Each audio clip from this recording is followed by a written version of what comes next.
Senator Lucero, let's go back to you. I promised you we'd come back to K-12 education. That's an important topic to our viewers. People are concerned about a variety of issues, the amount of budget or the budgeting for K-12 education, some questions about micromanaging education in schools and other kinds of issues. The last time I checked, I believe in the biennial budget, somewhere between 45 and 50% of the budget is K-12 education, if I'm recalling that correctly. And if I'm not, correct me.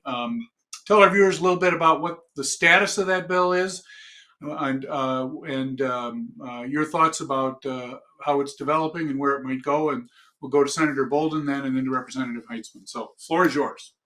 Yes, thank you. So one of you're spot on in terms of the percentage of the budget. So K through 12 education and the Health and Human Services are the two largest appropriations in all of state government funding. And well, in terms of K through 12, that is certainly warranted because it's important. It's important to teach the next generation the skills and the academic opportunities in order to set them up a successful life. But unfortunately, that's not what's happening this session with the bill that came out. So early on, in the first week or two, among the different stakeholders within the K through 12 education area was Minnesota. And they, with the budget surplus, around 17 and a half, or 19 billion, depending on how you look at that, they said, we want to fully fund education. So I asked the question, well, what exactly fully fund mean? Please give me a number so I can understand. And they said $8 to $9 billion on top of last year's.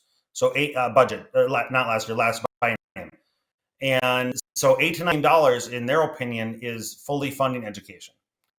Well, I believe the number now is a little over $2 billion of what's being added. And so that's not fully funding education per their standards. But the priorities that are in the bill are not empowering our boards. One of the things that I have been advocating the entire time in office is returning the word independent in independent school districts, because our system was set up that way because we recognize different areas of the state, different needs, and have different ways to be able to maximize educational opportunities for local students. Unfortunately, this legislature and majority continued on the path of usurping control, putting in mandates, some of them unfunded, that are not going to be beneficial. I happen to serve an area, St. Michael, Albertville, STMA school that is the bottom of their funding, and they have been at the bottom my entire time in office. And that is denying students educational opportunities area, but also across the board, habitual bottom. And that's where we need to not continue down throwing money at problems and areas, and instead empowering our local boards so they can tailor the decisions that are best for us. Senator Boldon, K-12 education, your thoughts?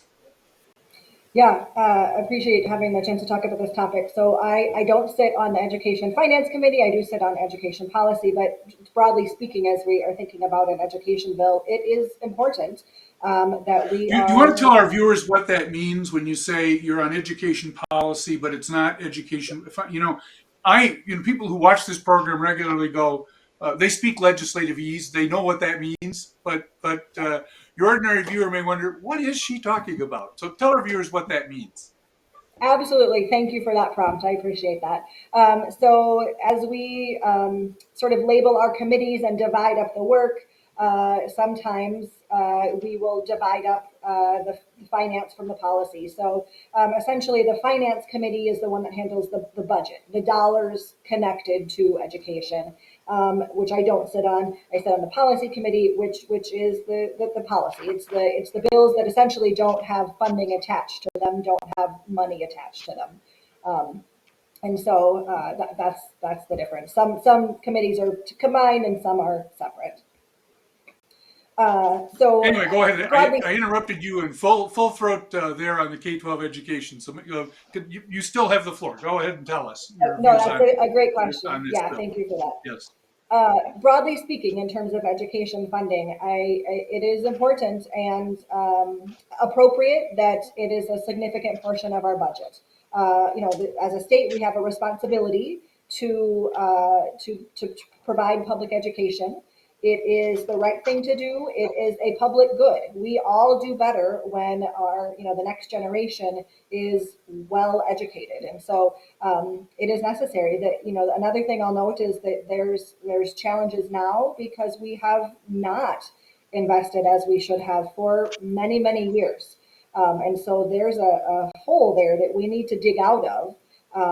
That quite frankly, we're not going to be able to fill that hole just in this biennium. There will be work into the future as well, but we are able to make significant changes this year with the dollars that we have.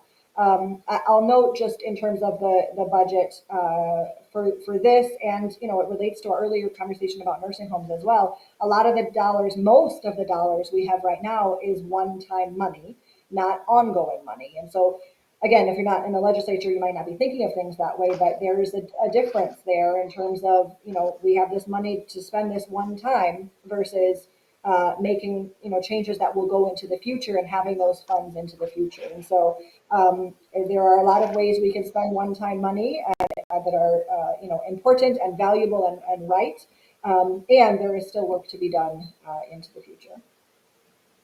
All right. Very good. Thank you, Senator Boldon. Representative Heintzeman, K-12 education. Yeah, we actually just had this bill in the Ways and Means Committee this morning. So, I was actually quite shocked not serving on that committee to hear some of what I was hearing from some of my colleagues again here on the underside of the aisle, because I have been hearing from my school districts. And my school districts, typically when the education bill comes, they know I'm a pretty conservative guy, and they're going to say, "Hey, Heintzeman, there's some things we like, some things we don't like, but we really could use your support on this." They're not saying that. This bill is super heavy on requirements for our school districts from St. Paul, as opposed to the operating dollars that they need to have and the flexibility that they need to have to provide the type of quality education that our school districts are looking to continue to provide. And that's something that's really frustrating, that we're seeing so many strings attached to these dollars, that my school districts and the school boards are scared of what this bill might mean for them in terms of all of these requirements, as I just mentioned. I've heard that this issue has popped up on previous programs and in previous years, and I'm just wondering if you can give us some examples of what you're hearing from school districts that might be a concern about this issue. Well, we counted, Barry, so I'm happy to get into some specifics there. 65 new mandates are in the House bill that my school districts are concerned about. Things that get at a lot of the what has typically been described as local control, things that my school boards would have been able to do in terms of how they would use funding dollars. The formula increase here is four on the front side and two on the back side, which I think that there's some support there. But when it comes to the additional issues, even student disciplinary processes are being changed. Licensure rules are being changed. Curriculum mandates that just go on and on and on.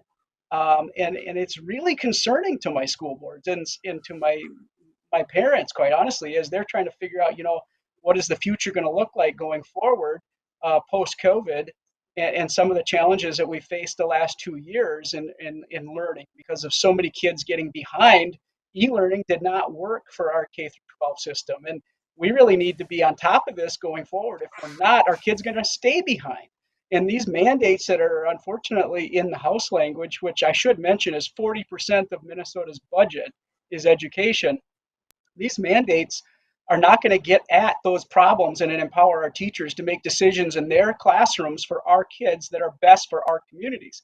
that flexibility has to be there. And I hope the final product includes it, because at the moment it doesn't. So Barry, if Senator I Boldon, could did you add say one. you want? Okay, go ahead. Yes, Senator Lucero, go right ahead. Sure, I appreciate it. So one of the things I would add is parents are responding in a manner of removing their children from government schools, from public education. We are seeing record increase in homeschooling and private schools, because parents are not happy with mandates that are coming down from state government that are usurping local control boards and others that are usurping parental responsibility and control over their children's education. And so these mandates, again, are divisive. They're not helpful. It's more of an indoctrination style, is how I've heard it described from some of the patients I continue to receive. And it's just not really beneficial in any capacity for our children who are going to be competing with peers in a global competitive workforce who are not learning this same type of divisive, unnecessary content.